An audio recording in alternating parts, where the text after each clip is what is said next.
They are twin sisters with opposing political views who have a lot to say about the 2020 election. Here now to weigh in, we have Monica Sparks and Jessica Ann Tyson. Ladies, thank you so much for being here. Thank you for having us. Okay. It's been a busy day. Let's just start with at the beginning. You guys have both voted today. We want to talk about voter turnout so far. What'd you see?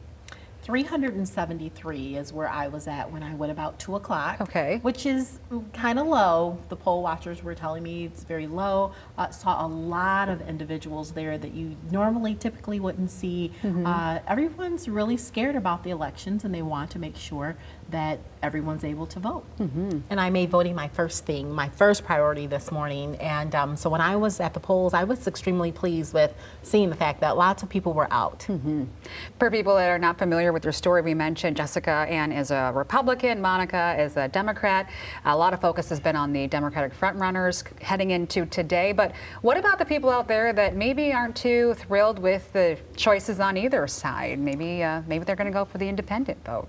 We've got plenty of those, and if they're going independent, then they would go for Bernie Sanders. He technically is not a Democrat, so I think a lot of people know that, and they're looking for a strong Democrat, Joe Biden. Do you think that's going to be an issue at all heading into the general election here? The independent votes taking away either from President Trump or whoever he's going to be up against? I think that they will actually help him. They will help him because a lot of people understand what's happening in the United States and they feel a certain safety with President Trump. We've been chatting recently about just how kind of divisive things have gotten. You guys are sisters. You obviously have different views. Family dinners are interesting, but we've seen a lot of people unfriend each other on social media, maybe break up friendships. I mean, and then me. What do you think about just how divisive politics has really become? And do you think that we could shift that heading into November at all?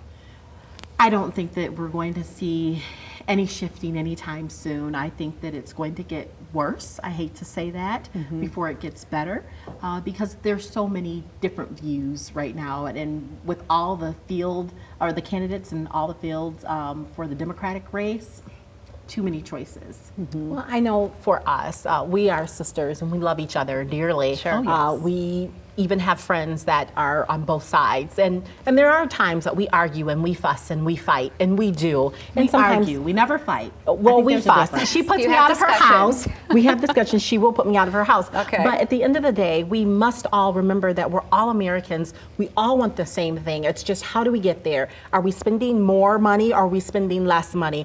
Are we looking towards the future? Are we looking towards right now? Sure. And so when we just like to put our hats on and we just say we love to love. And so we know that the right wing and the left wing belong to the same bird. So we have to get along, Absolutely. get something done. Family is family at the end of all of this, right? We just want to see what's best for the country, whatever you think that may be. Of course, we'll find out what the results are for Michigan a little bit later this evening. Our Democratic right. Okay, ladies, thank you so much for all of your insight and analysis. Really appreciate it. Thank you, Jan.